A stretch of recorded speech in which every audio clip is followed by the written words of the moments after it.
Thought it'd be cool to have a dramatic photo this week. I like the option to be able to pick little pictures and stuff for the screen part. So I was gonna do a live with Marissa, but she can't jump online with me, so I'm gonna try to start it off and see if she can jump on a little bit later. But we got some good topics for this week. Um, it's been interesting. It's been super relaxed. I'm really excited because I launched my boutique this week, and I've gotten really good responses on it. So that's always positive. And what else has been going on with me? That's it. It's kind of been a boring, slow week. It's just been like work and trying to concentrate on the business aspect. I came back to Facebook this week and I almost deactivated my account again. It's been crazy. It's been crazy. So I've been trying to keep my behind in the groups that I know where like there's no drama going on. So that's gonna be my focus for this week. I'm gonna do better. I'll do better this week. And I realized last week that I had started off every week, and I said that I'll start off every week on my why do I have these set up every week. I started the blog originally to just journal my thoughts and try to do like a little bit of word vomit on what I was dealing with when I got out of my last relationship 3 years ago. Um, One thing that I noticed that while I was dating was that I was coming in contact with a lot of crazy like scenarios. So I thought it'd be kind of cool to put a blog out there and read it and, have people read it and, provide my little tidbits and my learning lessons from it to hopefully help some poor single soul woman like myself out. And it's turned into this. So, people like to hear me talk, I guess. So this has been what I've been doing for like the past few months. I started doing these because I feel like these are more fun sometimes, more so than the lives sometimes. So I just try to keep it a little fresh, a little different. So let me get started with the topics for this week. One thing that I noticed, it's not a one thing. It's several things that I noticed, especially like with my cousins' weddings. Both my cousins got married this year, so one of my cousins got married back in January. My other cousin, I was actually in her wedding, and she got married back in February. And it was kind of funny because it was one of the family members. If you're not married, which I realized some of them may not even realize that I've already been married and I had already done the whole married thing and gotten a divorce and everything, got 2 kids to show for it. But I don't think they realize that because I've been gone so long. So usually, they're always like, "Oh, you're next." You're next. Like it's such a stigma to just be alone and be by yourself, as if it's a bad thing when it's really not. I feel like the best thing that I did for myself was to be single like for a while and not jump into something so quickly after the scenario with Marcus ended. And there's nothing wrong with it. There's nothing wrong with having your own peace of mind. I feel like there was so many things that I wish I would have done in my 20s that I didn't, that I'm struggling, and I'm trying to find myself to do that right now. And I really wish I would have done it in my 20s. I really wish I wouldn't have gotten married so young and had a chance to live my life and make decisions based off of myself and find myself. Because I feel like, there's certain things that you should definitely do before you ever get into a relationship with anyone. And I think when you don't do those things, you kind of lose yourself a little bit in the relationship. I know with me, I lost myself a lot with my marriage. Within my marriage, I lost myself. I lost myself in almost every relationship that I was ever in, come to think of it. And I really feel like that's something that I should not have done. But being as young as I was, I didn't know any better, to be quite honest with you. And I think had I had that time alone by myself, I would have known, that the marriage that I was in was not good and that it was slightly toxic. And I feel like these are things that you'll know that you'll know a little bit better if you're able to just be by yourself for a little while. Heck, not even for a little while, just be by yourself. There's a lot of times that people are codependent and they have to be with someone, they have to be in a coupling, and that's not necessarily the case. You don't have to be with someone. It's perfectly fine to be by yourself. It's perfectly fine to find yourself. It's perfectly fine to travel. It's perfectly fine to do things with your girlfriends. It's like there's so many things that you should learn how to do before you jump into something with someone else. You need your own identity. Don't have people making you feel less than because you are in a situation where you are single. There's absolutely nothing wrong with it whatsoever. I found myself being so much more at peace when I was alone. You definitely can't be in a relationship with someone if you can't even be by yourself. Like that was a huge thing with me. I think, in hindsight, sitting here thinking about it, I was in relationships back to back to back to back to back to back until 2015 when I made that decision to be like, oh, you know what, I need to sit my ass down somewhere.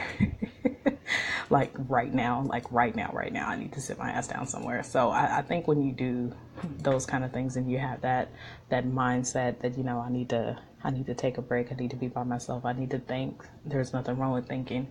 I feel like if you have time to sit back and reflect on a lot of things, one thing that it helped me do was realize exactly what I was looking for.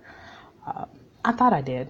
I had an idea in my mind on what I thought I needed, and it was nowhere close to what to what I to what I wanted.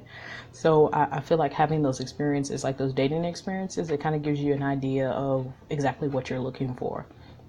And so certain scenarios will come up for me that I never even thought about.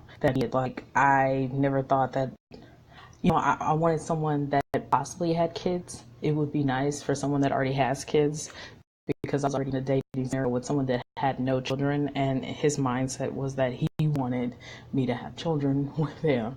And he also just didn't understand the dynamics with the co-parenting with my children's father and I. So, someone that already has that understanding, that's already been down that road, I feel like I'd be more compatible with someone that already has children.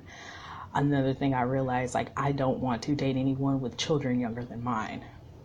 And I didn't realize that this was a thing until I dated someone that had like a 3-year old.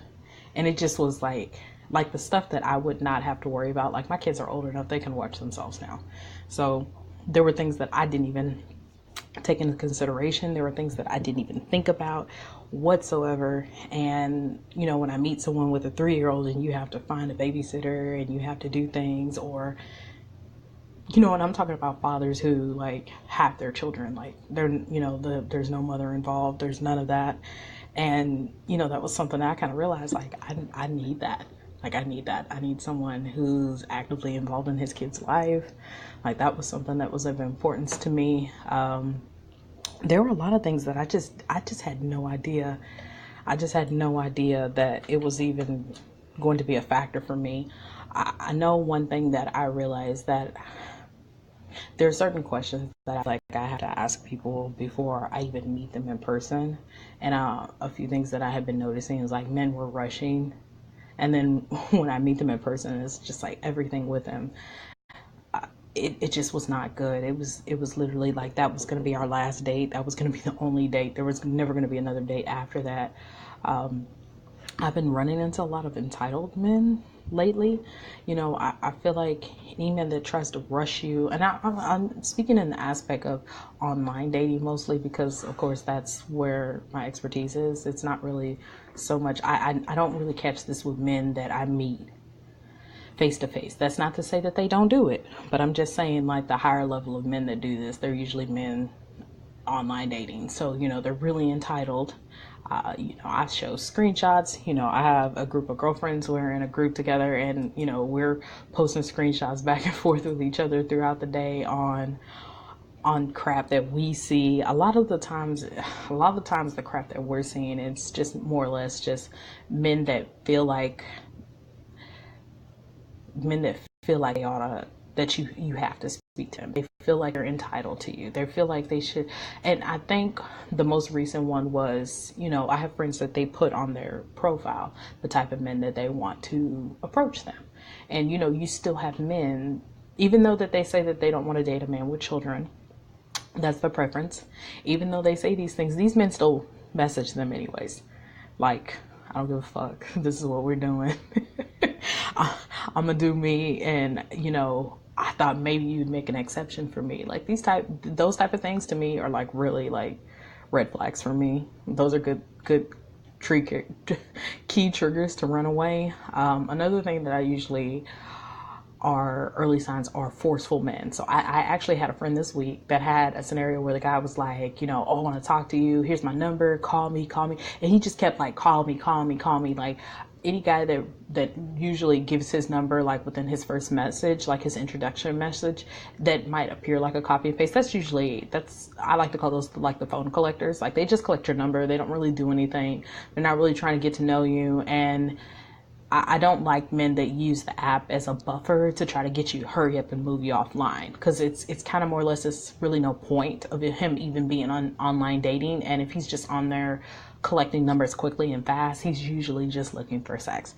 So it's like these kind of things. Like I just wish people would take those into consideration when they're dating. Like, just because you meet someone online, if you guys have not had if you don't feel any sort of connection with that person, do not give him your telephone number. I don't even care if it's a Google number, a text now number.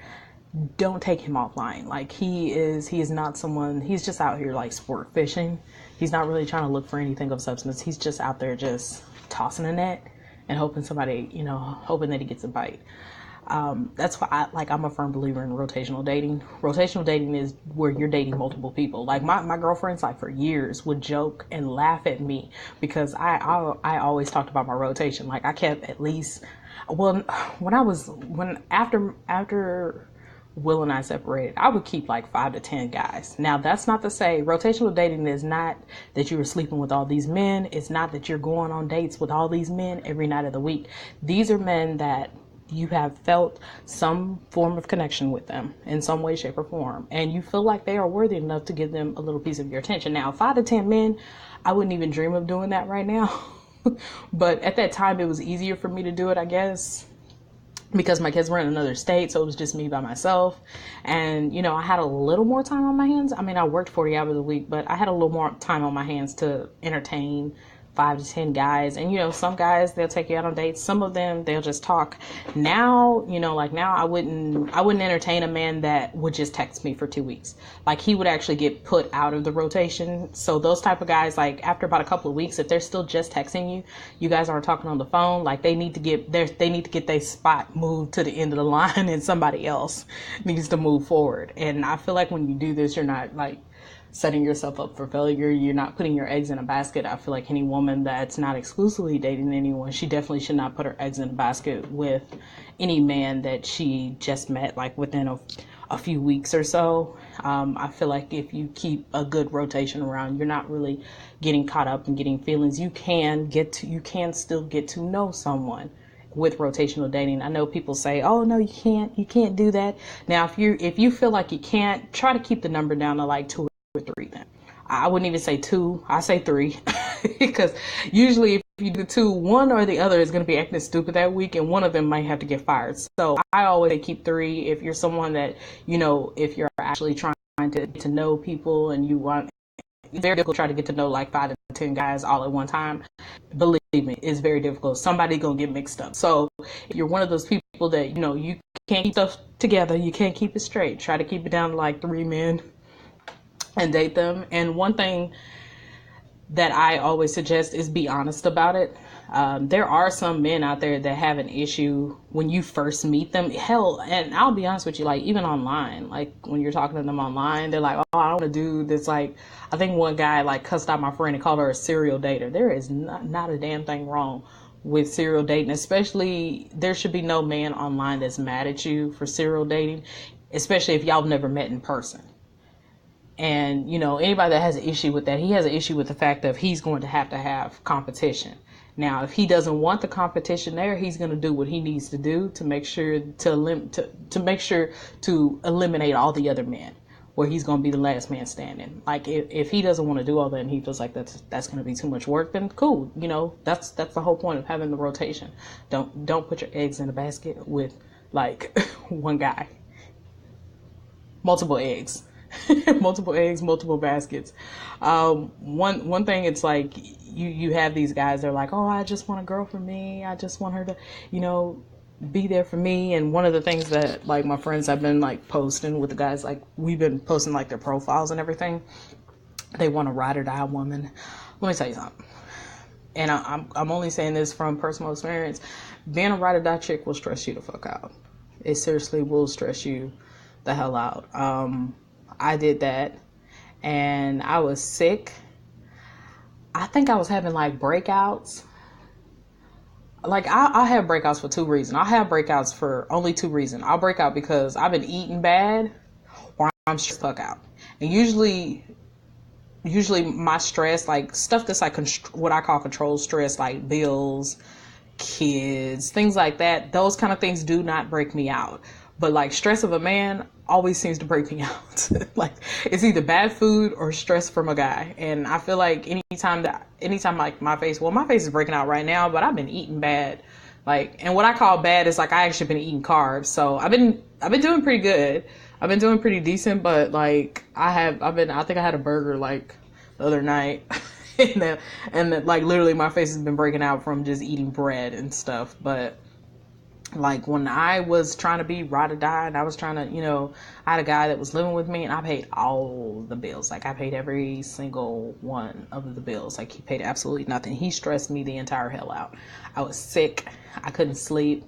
My weight was up and down. My face was breaking out. It's like being down for God. I mean, I get it. That's what the stigma is. That's what you're supposed to do. You're supposed to do this for your partner, but there's like a thin line where you have to stop that. Like there's a certain level where you can only be supportive so much for someone, especially someone that you can clearly see is not, they're not trying to fix or change their circumstance. So it's like at some point, if you're doing the ride or die and you're the only person riding and you're the only person on the boat and you're the only person that's doing everything, at some point there's going to be a certain level where like that stress is going to hit in. So it's like there's no point in doing stuff like that because the only thing you're going to do is just stress yourself the hell out. Just please think about it before you do it. I know, like, I always talk about the fact of like people being pick-me's and people just, pandering to men and not letting them just think for themselves. Like there's like got to be a certain aspect that you have to, you have to wake the hell up. There's nothing that should be compromising your mentality, your peace.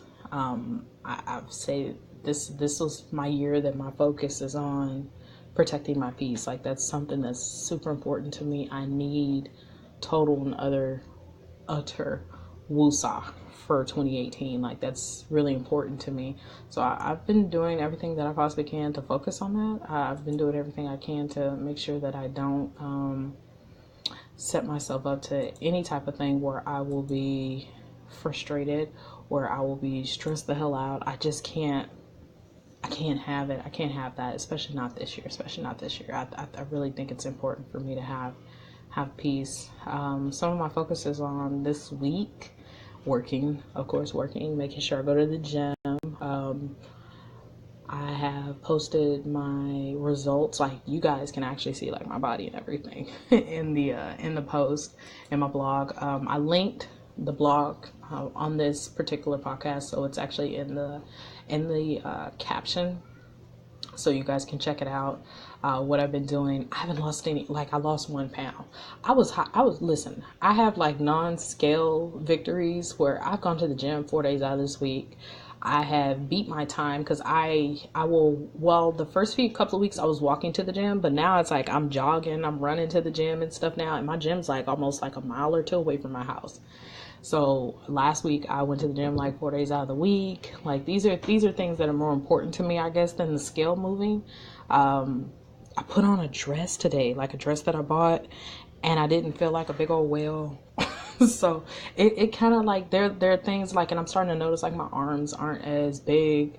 So there are things that are like important to me. That's like the non-scale victories that like I needed that like really really bad. So that's kind of more or less what my concentration's been on this week. The shop, getting the shop up and running. So I'll be posting like links and stuff for items that that I'm super excited about that I'll share with you guys. But the other page is where I'll have like all the shop and everything. That's gonna be Girl in H Town, which I'm gonna tag that in here now, right now. Do that now.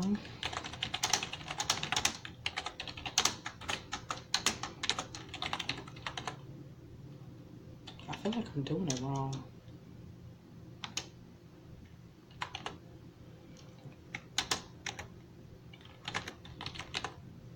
There we go. So yeah, just tag that in there so you guys can see that too. But that's all the topics I have this week. I have another event next week.